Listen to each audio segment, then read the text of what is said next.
Habari, karibu katika sehemu ya pili ya makala kuhusu Wamanyema.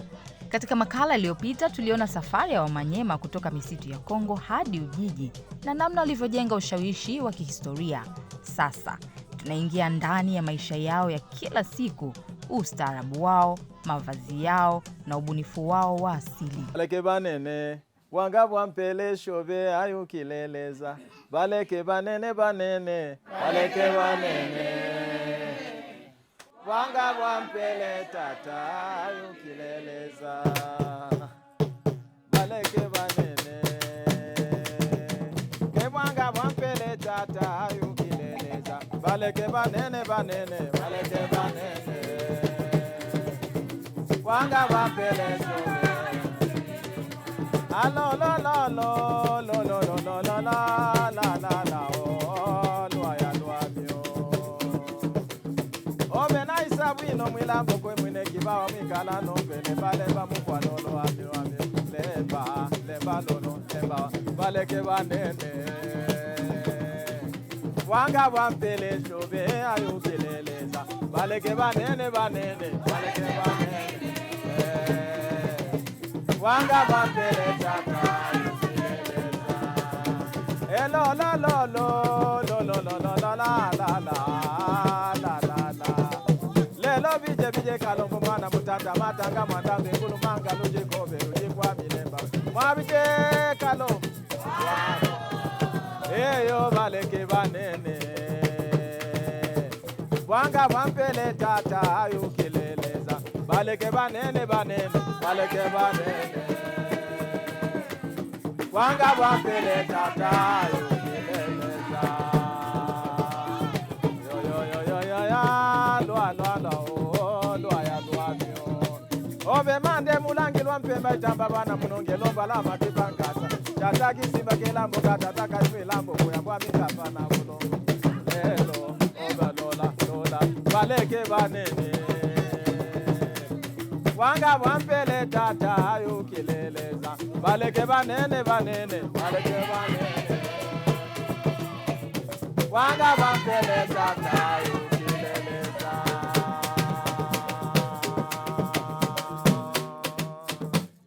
baleke banene. Kabla ya ujio wa ustaarabu na bidhaa za kigeni, Wamanyema waliishi kwa kutegemea miti na udongo. Walikuwa wawindaji na wakulima.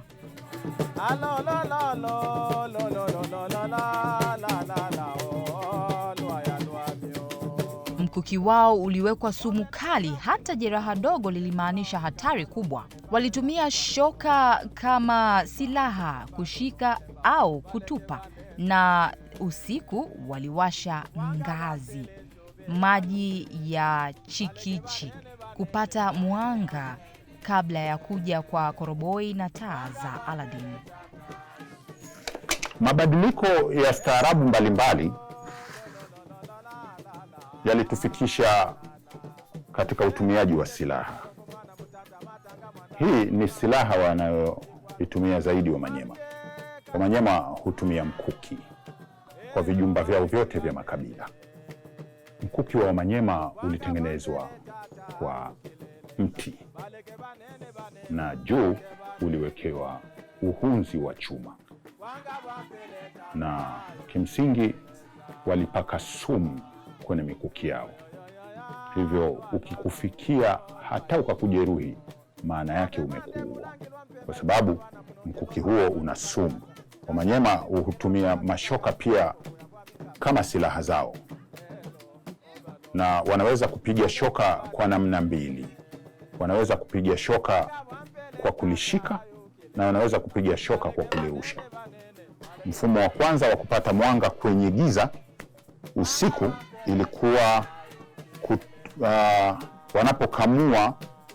wanapokamua mafuta ya mawese au nyinyi mnaita chikichi, hupatikana makamfi yake, na pia hupatikana maji machafu ya ile chikichi. Mnasema chikichi, sisi tunasema ngazi.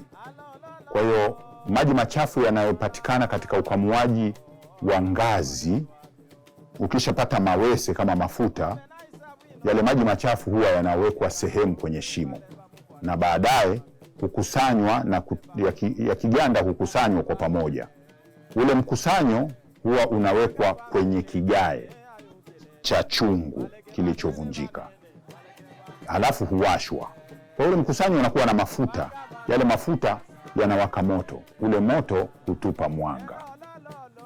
Baadaye maendeleo ya matumizi ya bati yalipokuja, Wamanyema wakawa wanatumia hiki kitu. Hapa wanaweka utambi, lakini utambi unaowekwa hapa kinakuwa tu ni kitambaa, kipande cha nguo kilichovingirishwa, kinachomekwa hapa, kinashika mafuta, wanawasha. Lakini inafanya sana moshi. Kwa mfano, tulikuwa kama wewe ni mwanafunzi unasoma, unatumia hii, moshi ule usiku unakuwa unaingia puani, unajaa puani. Asubuhi lazima ufanye hivi na upate moshi. Lakini baadaye maendeleo yakabadilika, tukaletewa taa nyingine, tukaletewa sasa chemli. Tumekuwa kwenye maisha sasa ya Waswahili tunaona chemli. Kwa hiyo chemli ikawa na lenyewe pia ni taa kwenye jamii yetu.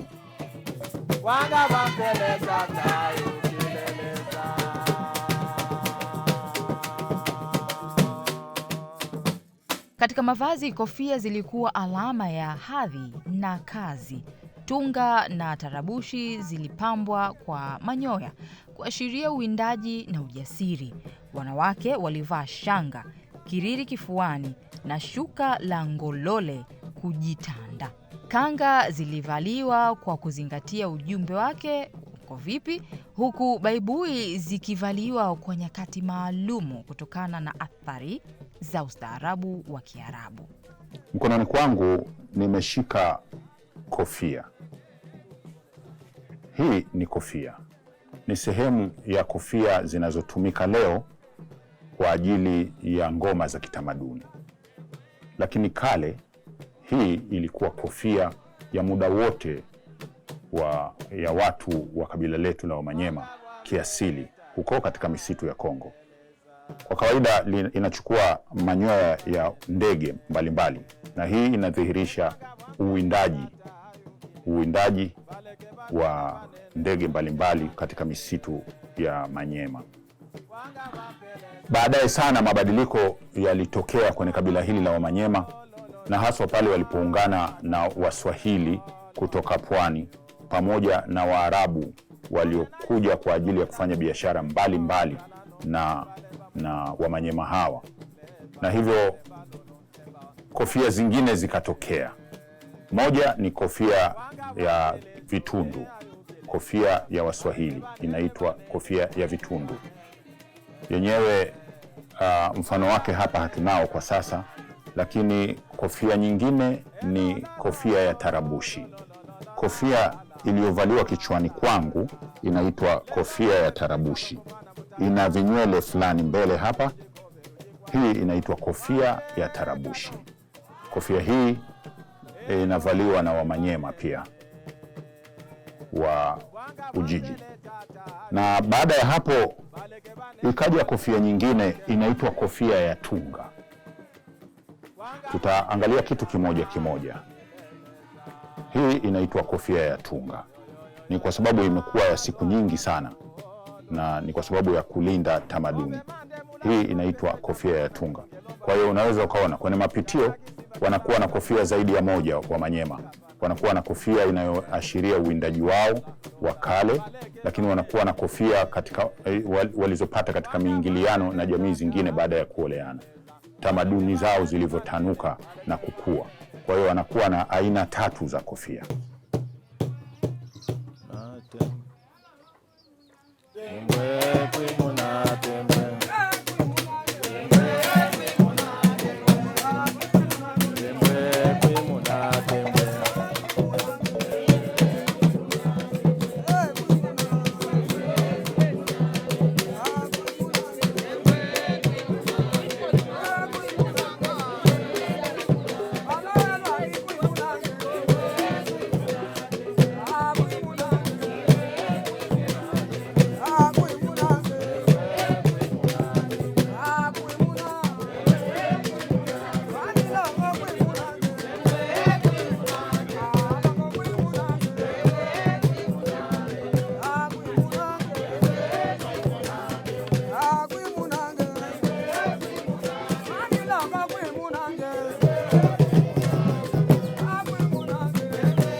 Vifaa vyao vilionyesha ubunifu mkubwa. Mkeka wa chembe wenye rangi mchanganyiko haukuwa tu wa kukalia, bali zawadi ya harusi, pambo la ukutani au sanda ya heshima. Mitungi ya udongo ilitumika kupozea maji, kuhifadhi maziwa au asali, na mingine ilikuwa na midomo miwili au mitatu kwa viapo vya tiba. Vibuyu vilitumika kama bilauri za asili. Vikapu vilihifadhi mazao bila plastiki, na lindo lilitunza unga na nafaka.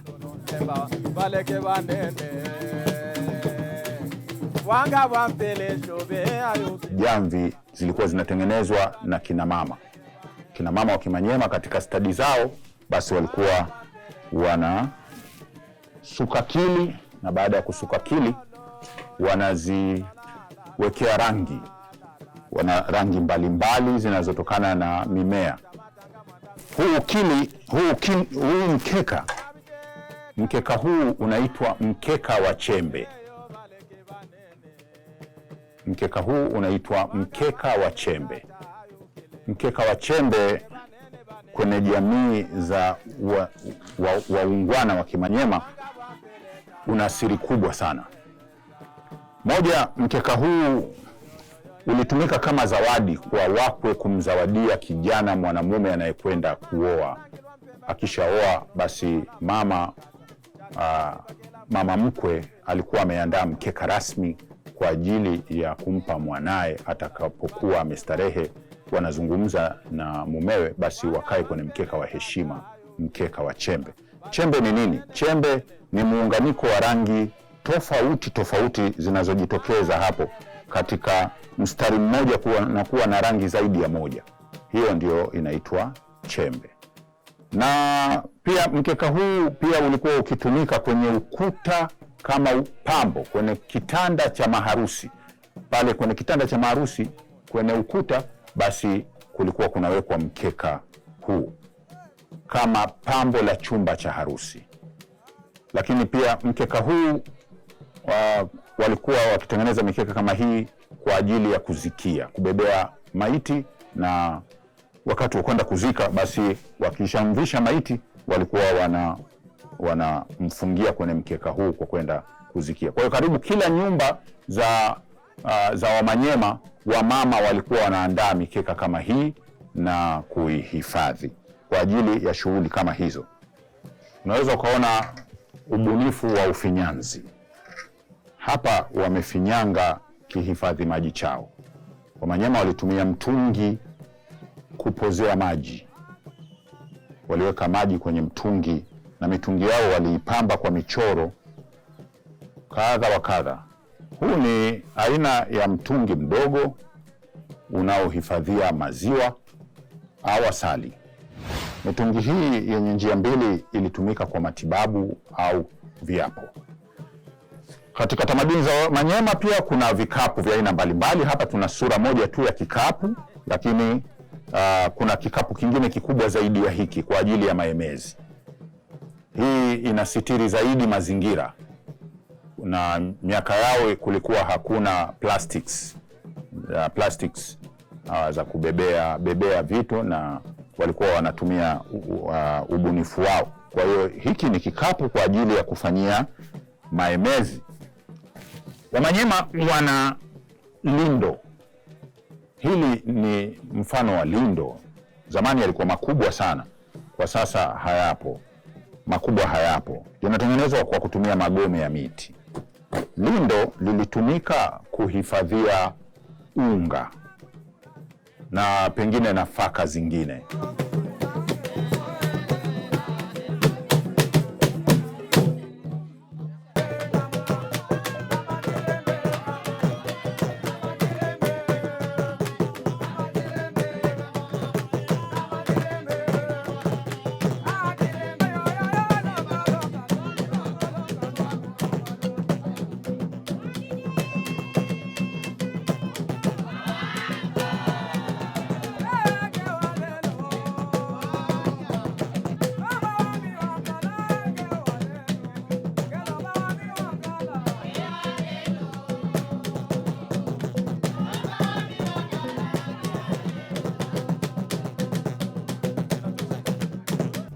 ulikuwa ustaarabu wao wa asili wa kujitegemea na kuheshimu mazingira. Lakini jamii si vifaa tu, moyo wake upo katika maadili na malezi. Hivyo basi, makala ya 3 inatupeleka kwenye jando, unyago na misingi ya kifamilia ya Wamanyema. Turithishe tulichorithishwa, historia iishi daima. Wote, yani Wamanyema wote Tanzania. Ndo chifu wetu Wamanyema wote Tanzania. Kwa hiyo ni vizuri tumpe heshima yake kwa maana ya kuheshimu, ya kumtolea ile lulo kama kawaida yetu. Haya. Mate.